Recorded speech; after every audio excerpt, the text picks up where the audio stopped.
We're starting, Zamane.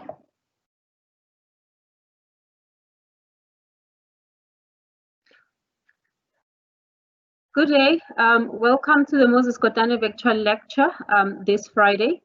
We are looking at the relationship between governance and leadership. It is brought to us by Mr. Eric Ntigayezwe Sithole, a founder and the CEO of Ntigayezwe Management Consultants, a consulting company that seek to provide better solutions to current and future business challenges. He is also a founder and a CEO of Ntigayezwe Global, a company that focuses on leadership challenges ranging from societal, corporate, political, and state affairs. Ntigayezwe Consulting is also a winner of the 2019 Moses Kotane Innovation Award in the services category. Mr. Sithole is serving on the following portfolios: Risk Management Committee at Mhlabelingana Municipality and Indwedo Municipality. He's a board member and a chairperson of the Finance Committee at Harry Gwala Development Agency. He also sits at the Audit and Performance Committee at Ukhahlamba Municipality. Mr. Sithole holds a master's degree in business administration, a postgraduate diploma in business management and administration, both from the University of Stellenbosch Business School. A professional accountant, he holds a postgraduate qualification in professional accountancy, a bachelor of degree in internal auditing from UNISA. Despite his busy schedule, he still finds time to lecture at the Management College of South Africa and Regent Business School. Ladies and gentlemen, allow me to hand over to Mr. Sithole so that today we can learn about that relationship between governance and leadership. Thank you. Thank you so much, colleagues. It's a great joy for me to be invited to give a lecture today by the Moses Kotane Institute, the lecture on the relationship between governance and leadership. Well, we don't have much time, so I will be just going straight to the presentation.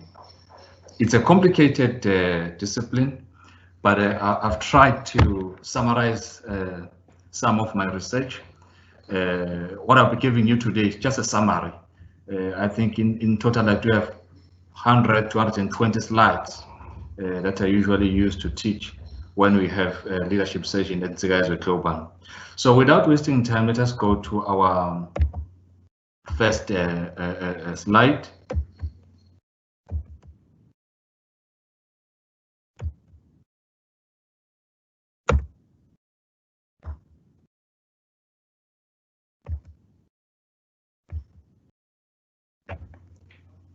Okay, can the team on the other side try to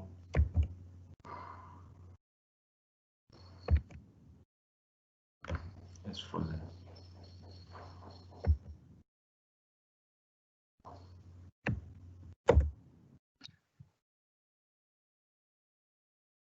Is it moving on the side? You can continue. Okay, so I think on my first slide I have the definition of governance. What is governance? So we are saying here, governance refers to the manner of governing. Governance refers to the manner of governing. You can govern at home, you can govern in the institution, for instance, public and private institutions. We can also govern in the political sphere. So that's what we're talking about, governance, the manner of governing. That's very important to note. Secondly, we're saying governance mainly involves two critical elements. Governance mainly involves two critical elements, and they are, number one, decision making. Number two, the implementation of those decisions. I said governance involves two critical elements. Number one, decision making. Number two, the implementation of those decisions. Now, let me just give you an example. Today in South Africa, we are regarded as a country. Amongst many countries in the world, we are leading when it comes to inequality. That was not just an incident. It is not an incident.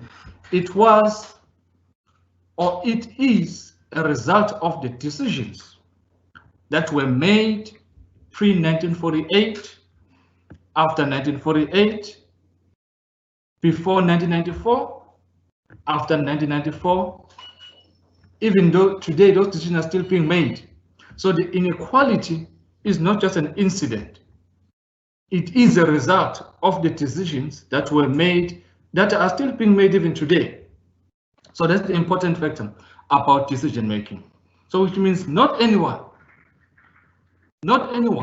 must be allowed to make such decisions or to be in the positions of authority where decisions will be made which will have a negative impact in the lives of humanity, in the economy, and other sectors. So those decisions were made, and today we have a problem of inequality. That's not the only decision that was made. There's another decision that was made amongst many, which includes Black people not participating in election of the president. So as a result, not only that decision, but as a result of those so many decisions that were made, we have so-called atrocities. Many grew up without their fathers. Wives had to live without their husbands. Mothers had to live without their children, who decided that we have to fight this. So that's what I'm talking about here. Governance, the manner of governing, decision making, and the implementation of those decisions. Secondly, those decisions are affecting or will have an impact on the lives of people, economy, the country, and etc. Now let us now go to the second one, which is leadership. What is leadership? As I always say when I'm teaching at global seminars, leadership is not about influence. Leadership is not about influence. I always say you can be influential, but mislead people. So you don't appoint someone into a position of leadership or in a position of authority based on the influence, because they can mislead people. Secondly, leadership is not about wealth. We often make mistakes in Africa and in this country of thinking that once I've become wealthy, then that means I'm a leader. Let me tell you something. I can be wealthy only to find that my wealth is not an honest wealth. Therefore, that does not make me a leader. Second, thirdly, leadership is not about education. We need education. But remember, you can't just appoint someone into a position of authority based on education only, because you can be an educated puppet. So it's not only about education. What is it about? Advancing humanity. All leaders, when I'm talking about leadership, I know that in most universities they don't teach you this, or they don't teach these things. Leadership is about advancing humanity. Remember, when the righteous are in authority, the people rejoice. But when the wicked bears rule, the people mourn. You will never see a leader destroying humanity. Leadership does not destroy. So on the third slide, then I covered this. They said, when we are talking about leadership, about advancing humanity, what do we mean? The understanding of leadership. We are saying, where there was no justice, leadership brings justice. Where there was no justice, leadership brings justice. Where there was no growth, leadership brings growth. Where there was no discipline, leadership brings discipline. Where there was no control, leadership brings control. Where there was no stability, leadership brings stability. Where there was no order, leadership brings order. Where there was no equality, leadership brings equality. Now, this is what I call leadership. Leadership advances humanity. So we're talking about two things: the relationship between governance and leadership. There is a principle behind that. The principle that will make me, or that will make me conclude that there is a relationship between governance and leadership. What is the principle? It's simple. An apple seed will never give birth to oranges. An apple seed will never give birth to oranges. What do I mean? If, for instance, I'm among the wealthiest men in Africa or in South Africa, and then based on that, you approach me, or you request me, or you decide to put me in a position of authority, whether be I become a president or a minister, a CEO, an MEC, a premier, a mayor, municipal manager, an accounting officer, or you decide to put me on the board just because I'm wealthy, and you are not questioning the source of my wealth, or you are not questioning how did I make this wealth. And I know that for the past 20 years, or for the past 30 years, for the past 40 years, I've been making money in an unethical manner. Then you decide to put me in a position of authority to make decisions. What makes you think then that as soon as I assume that position, I will then become an ethical man? An apple seed will never give birth to oranges. Secondly,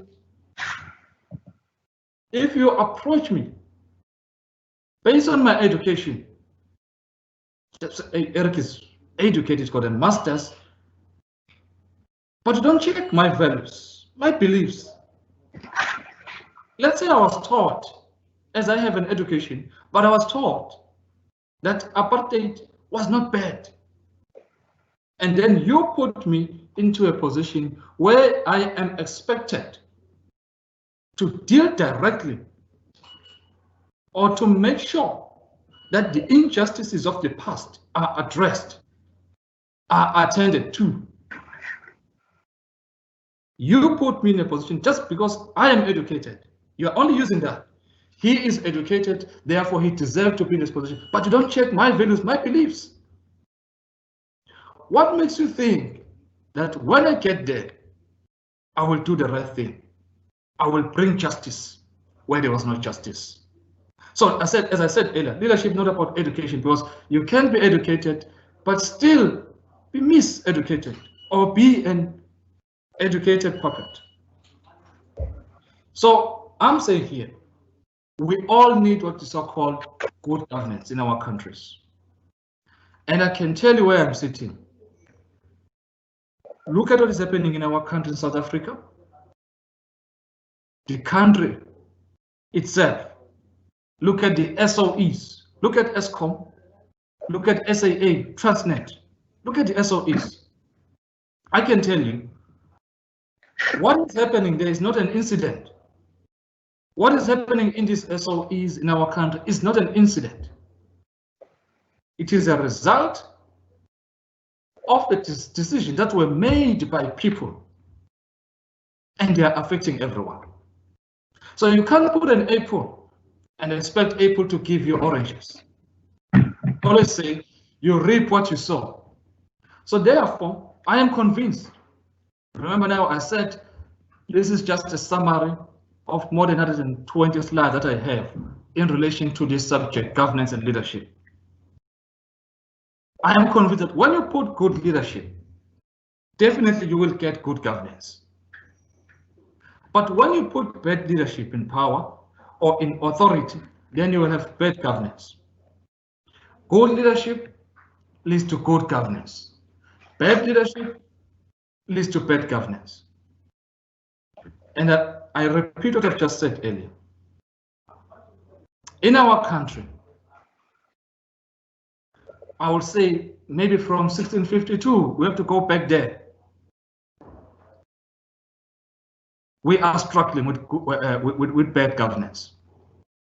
In Africa, we are suffering from bad governance. And it is as a result of what the people that we put in power. We put people knowingly that they cannot take us to greatness. I was once asked a question. The question was, how can you put someone in power? How can you put an unrighteous man in power and then expect the unrighteous man to be righteous? How can you demand righteousness from unrighteousness? It's impossible. It's impossible. So we've seen, because I want to substantiate my principle, an apple seed will never give birth to oranges. We have seen in many cases, if you put a selfish man, or if you come to me, a selfish man, I'm selfish, you know that Eric is selfish, but he's wealthy, he's educated, and then you decide again to put me in power, knowing exactly that this man is selfish, but this man is wealthy and very educated. What makes you think that when I get into power, then I will suddenly change, I will become an angel, I will advance humanity? So that's our problem. So people always ask me, what is the solution? What is the solution when it comes to issues of governance and leadership? Number one, I didn't write it to my slides. I'm just giving you my solutions. Number one is simple. Do not be deceived. Do not be deceived. What do I mean? I'm saying do not be deceived. Let us not, we've got access to information, right? So let us not allow the media, South African media, African media, international media, let us not allow the media to teach us or to define for us or to tell us who is corrupt and who is not corrupt, who is an angel and who is the devil. We've got access to information. We must become the so-called independent thinkers in South Africa. Let us do our own research about people that we need to put in power and about the people that we want, that these people must be the leaders in these SOEs. Let us do our own research. Let us not allow media to define for us who is bad and who is good.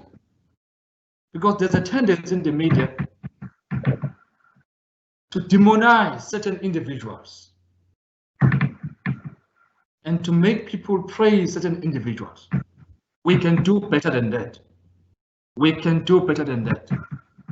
So let us not be deceived. Let us learn to be independent thinkers in Africa and in South Africa. Secondly, what is the second solution? Let us get involved. Let us not surrender our lives. Let us not surrender our country, our future into the hands of the politicians. I always say in politics, it is rare to find a leader in politics. What you commonly find are politicians in politics. And this is very dangerous for a country. You don't need politicians in politics, but you need leaders in politics, because leaders, when they're in politics, they will know that we are here to advance humanity. So let us not fold our arms and think that things will just happen themselves. We're going to vote a president, we're going to meet them maybe in 5 years to come. It doesn't work like that. We have to get involved, make sure that our voices are heard, and there are so many ways we can do those things. But first of all, refuse to be deceived, become an independent thinker, do your own research about leadership, who is a bad leader, who is a good leader. Do not allow media to teach you that. Secondly, we need leaders in politics, not politicians in politics. I see that my time has come to an end. I had 20 minutes. This is just, as I said, this was just a summary. We will continue with this in future.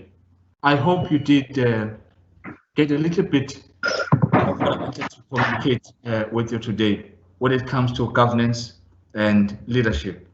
An apple seed will never give birth to oranges. An apple seed will never give birth to oranges. What you sow is what you reap. Thank you. Thank you very much, Mr. Stole. An apple seed will never give you an orange. Perhaps we need to look at what is the closest to ethical and effective leadership, and how then governance works in order to ensure that the institutions, the country is stable enough to advance our humanity. But perhaps as we move as a country towards more digital transformation, rapid changes in technology, what are competencies of leaders that are going to drive us? I mean, you've spoken a lot about the history and what has happened to decision makers and governance. But what is ought to be, given the 4IR, given the emergence of technology, and that whole convergence of the physical, the digital, and the biological realms? I think going forward, when it comes to that, we need the so-called innovative mindset. That's what we need. Innovative mindset. By nature, or by principle, leaders initiate. Where there is a leader, you must know there will be initiation. Leaders do not wait for change to come. They bring change. My worry is that, especially in South Africa, we get so excited easily. I saw last year, we were so excited about 4IR, as if someone just woke us up and say, "Hey, wake up! There's a new terminology called 4IR. What are you waiting for?" But we fail to bring change that will liberate everyone.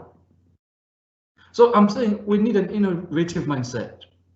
When we are in 2020, we need to think about 2030. What kind of life do we want in 2030? What kind of life do we want by 2050? And then our education system right now needs to talk to that desire. Our education system right now needs to talk to that end goal of 2050. I can tell you now where I'm sitting. I know that by 2050, we've got an advantage as African nations or as a continent, that most of the youth will be approximately population around 1 billion population. So we need to start investing now to the upcoming generation. Make sure that the resources are available. Let us, for once in our lifetime, can we initiate the life that we want to live in the next 20 years to come?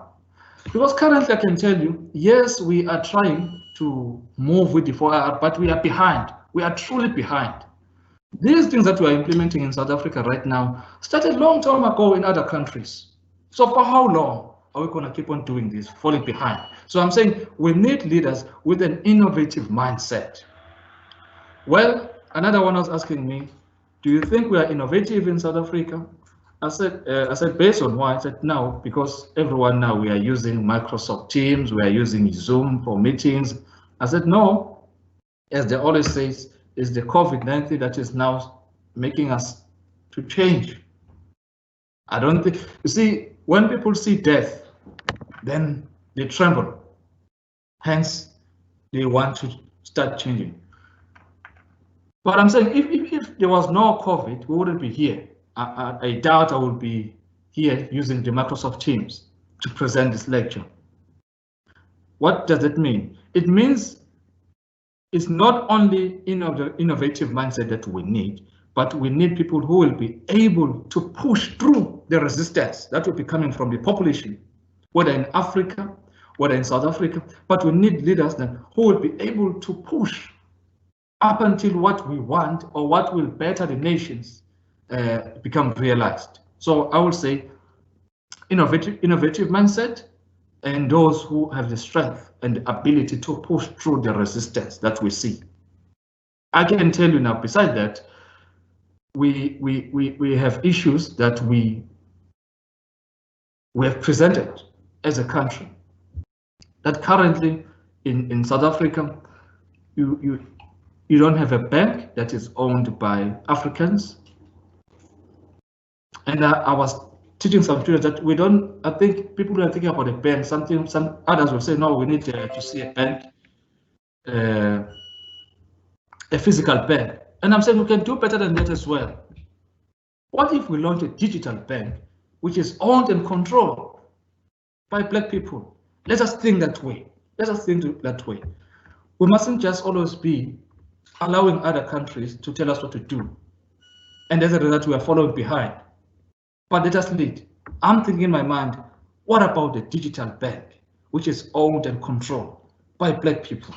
What about that? Innovative mindset, and be prepared and be willing and have the ability to push through resistance. Thank you. Thank you very much. One of the most open and known governance failure is corruption. But those that are not corrupt and underperforming or not performing. How is that relationship when a leader is ineffective? Meaning you're earning the salary, you're not effective, and the system that governs you are not controlling performance, because some of this performance is talked to delivery. So if you got a task as an administrative leader within the municipality and you're unable to perform, the moment that you're corrupt, you're not corrupt, but you're unable to perform. How then do we ensure that there are systems that governs performance and put leaders into account for their non-performance? Remember, I said, I think it was in my slide 3, I said, where there is no justice, leadership brings justice. Simply means leaders will never tolerate injustice. You see, the issue of performance, keeping someone at work just because he's your friend or is a cadre, but the person is not performing. That's what I call injustice. Leadership knows, leaders do know that when we have to work, we work on principles. It's like when having a business partnership. It must be based on principles. We all know that before you start the financial year, the employer and the employee must enter into a performance agreement, which clearly outlines the KPIs, the targets that must be met, and how those things must be done, and how the assessment will take place. The problem always comes when, because that's what I'm saying, we are here on the fact that we have bad governance. We've got people who are not leaders, but who are in authority. So they will turn a blind eye when there is someone who is not performing. And I'm calling the public to say, listen, we cannot fold our arms and just watch, be spectators, get involved. I think we need to learn the importance of becoming united and try to enforce those who are in public sector, private sector, to account on what they've done. In many municipalities, what they normally do, you will see under their website, they will put the performance agreement of the municipal manager and the senior officials. I will encourage that we enforce that again, even in the public sector. When I go to the department office of the premier, I must be able to see the performance agreement of the office of the premier. I must be able to see the performance agreement of the director general, the senior management, and the executive. And I must check what were their goals, did they achieve? And then all of us together must hold them accountable. We mustn't allow people who are underperforming to continue holding the positions of authority because they are taking us back. So performance agreements, and public must hold people accountable. Thank you very much. We had a question from Anonymous. You make a point that leadership is not about education. Do you make a distinction between education and qualification. I say this because any good leader inherently went through some form of education, whether formal or informal. True. I think the person is right, and I want to qualify my statement. I said we need education. That's true, and I said in the context of what I'm presenting today, I said if you're gonna select or elect someone based on the fact that the person is educated, that could be a problem. Based on that only, we could have, because I said I can be an educated puppet. It means I can have a PhD in business administration, but only to find that I don't have an interest of a country in my heart. I don't have an interest of developing those who are oppressed. I don't have an interest of liberating those who were enslaved. So I'm saying, as a result, then you don't qualify to be a leader, even though you are educated. That in the context of what I'm presenting here, I'm saying leadership is not only about education, as I've said, made reference to wealth. So qualification, I think to me, is part of just education. You can obtain any qualification, but if your values are not right, or if there's influence which is superior in your mindset, you were miseducated, you can be a problematic educated CEO, mayor, municipal manager, minister, president, so on and so on. Thank you very much. That brings us to the end of today's lecture. What an interesting lecture today, because I think we all understand that leadership is not about the position that you hold. It is about your innate ability to lead. Today, it was very eye-opening to look at that relationship between leadership and governance. We're talking good governance.